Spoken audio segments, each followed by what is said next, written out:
A esta hora de la mañana le damos la bienvenida a Franklin Soria, documentalista de la prensa minera. Franklin, buenos días, bienvenido a nuestro programa. Muy buenos días, estimada Janet, agradeciéndote tu espacio. Para mí es un honor compartir un espacio como este. Bueno, siempre aprovechando que haya un momento que la coyuntura nos permita abordar temas importantes y vitales para nuestro país, como por ejemplo enfrentar toda la realidad y las consecuencias de la minería ilegal. Un tema que eventualmente se toca, pero por ejemplo en las esferas oficiales, hablábamos hace un momento de la Asamblea Nacional, hacen mutis, ¿no? No hay unas referencias frente a las consecuencias que le trae al Ecuador. Yo mencionaba hace un momento que tú has sido uno de los, tal vez el único periodista que ha logrado entrar a las mineras ilegales, tener contacto con aquellas personas que están trabajando en la minería ilegal y que viven en carne propia las consecuencias de esa informalidad. ¿Qué nos puedes contar del último desastre que hubo en Esmeraldas? Gracias, estimada Janet. La gente nos escribe, nos saluda, nos pasa información, porque confía en la labor de este periodista, de este investigador. En el caso de Esmeraldas, los familiares, las víctimas desaparecidas, nos buscaron y nos dieron la exclusiva y nos contaron cómo es la realidad a lo largo del río Cachaví, del río Santiago, de la zona norte de Esmeraldas, donde usted puede encontrar varios frentes de minería ilegal, por supuesto operados por lo que yo he denominado en otros casos, cuando investigábamos Buenos Aires y denunciábamos los esclavos de la minería ilegal. Son ellos los que ponen el sudor, las lágrimas, la sangre y las deudas. Hay otros estamentos donde se benefician, donde lucran, donde compran el oro. Ayer me comunicaba la señora Nazareno, Maura Nazareno, que hay un señor en el norte, Esmeraldas, don Leo, que es quien compra el oro ilegal. Pues bien, entonces las entidades de control, ¿qué hacen sobre el señor don Leo? ¿Cómo él puede comprar oro de un origen, de un oro lleno de sangre, que es diferente al oro producido en las de minas legales, y cómo ese oro va generando otros vínculos precisamente que son los que envician completamente la minería ilegal? Y en el caso de Buenos Aires pudimos encontrar tráfico de blancas, trata de blancas, tráfico de sustancias prohibidas, cianuro, mercurio, prostitución, trabajo infantil, que finalmente ha dejado una zona devastada. Buenos Aires está devastada, y que curiosamente hoy ha sido ocupado por un discurso marcadamente antiminero, sin señalar las diferencias que existen entre una minería responsable, apegada a la ley, y una minería precisamente reñida con todos los derechos, incluso humanos, como es la minería ilegal. Antes de preguntarte cómo está el tema de Buenos Aires ahora, en donde hubo una intervención militar, en donde hubo una actuación allí de las autoridades, ¿y qué ha pasado? ¿Se controló, no se controló? ¿Se sigue realizando minería ilegal? Quisiera volver digamos, a la coyuntura que nos permite hablar de este tema, que es un desastre ocurrido en Esmeraldas, en donde tenemos víctimas también, que son las que se juegan la vida, literalmente la vida, pues sacando ese mineral, ese oro, y que pues no, eso queda ahí, ¿no? Como proviene de una actividad ilegal, no hay nadie que quiera o que pueda hacer justicia allí. Cuéntame qué fue lo que pasó y cuáles son las consecuencias de ese evento.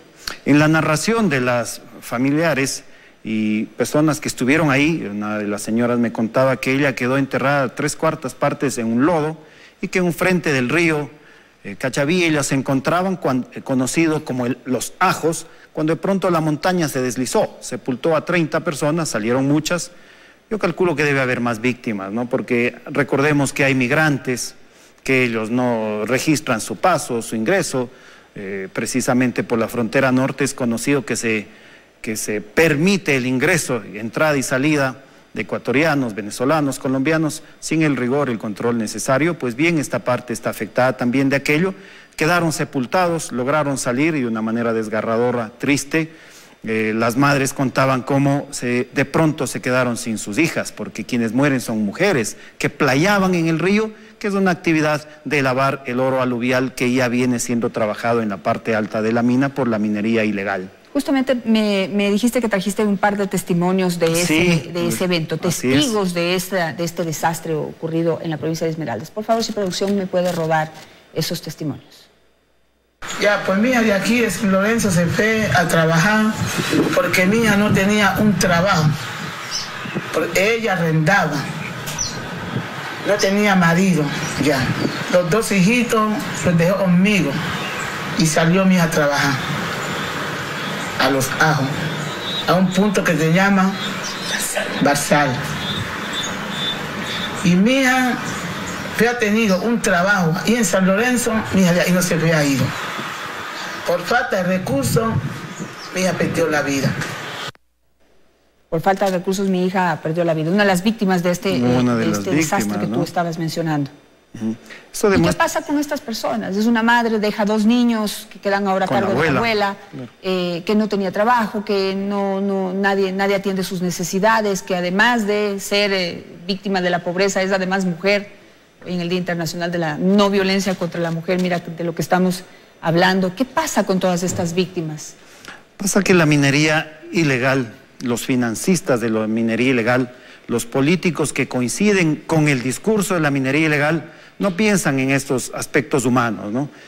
Lo único que va a suceder es que dentro ya del escenario de pobreza, de marginalidad que tiene el norte de Esmeraldas, San Lorenzo, estas serán 2 tragedias que forman parte quizá de las estadísticas y que, como ellas nos dijeron fuera de cámaras, nosotros volveremos a la minería ilegal porque es lo único que tenemos que hacer.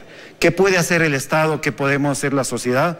Pues desde la unidad de lavados de activos tiene que investigarse cuáles son las fortunas que crecen sin explicación, sobre todo en el norte.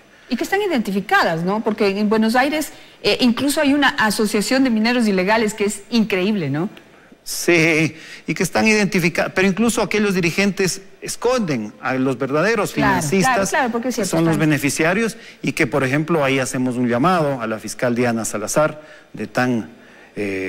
una figura llena de entereza, para que ejerza también el poder, la justicia sobre las cabecillas, los financistas de la minería ilegal, porque los esclavos de la minería ilegal, ¿qué pasó en Buenos Aires? Felicitamos aquel operativo, siempre lo hemos hecho, único en América Latina, que se desalojó a millares, incluso armados, sin uso de la violencia. Es un hecho que la historia debe valorarla, pero que evidentemente quedó incompleto, puesto que los financistas y quienes lucraron de la minería ilegal, incluso se escuchaba de deportistas, no han sido sentenciados. Esa impunidad en la minería ilegal, como he señalado en otros espacios, la corrupción institucionalizada, burócratas de larga data en organismos de control minero, son los quienes construyen la minería ilegal. No es un afloramiento espontáneo, como lo dice. Claro, y una actividad que hace un daño tremendo a la naturaleza, al ambiente, que está violando todos los derechos, que está evadiendo impuestos, que está generando violencia, que no está siendo atendido como se debe. Y que tiene detrás un discurso que tú lo mencionabas, y quiero cerrar con eso, un discurso de un grupo de personas que se manifiestan antimineras, pero que no diferencian entre la minería legal y la minería ilegal, no hacen diferencia.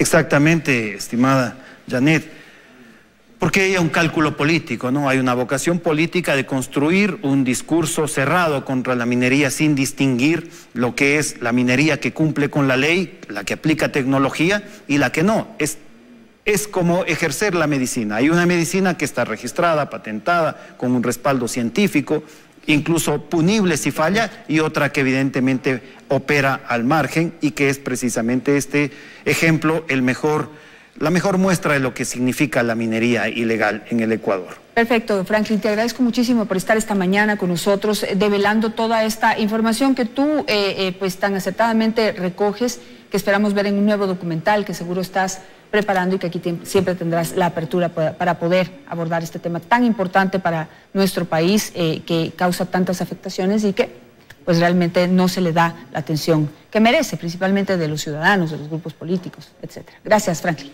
Muchísimas gracias, Janet.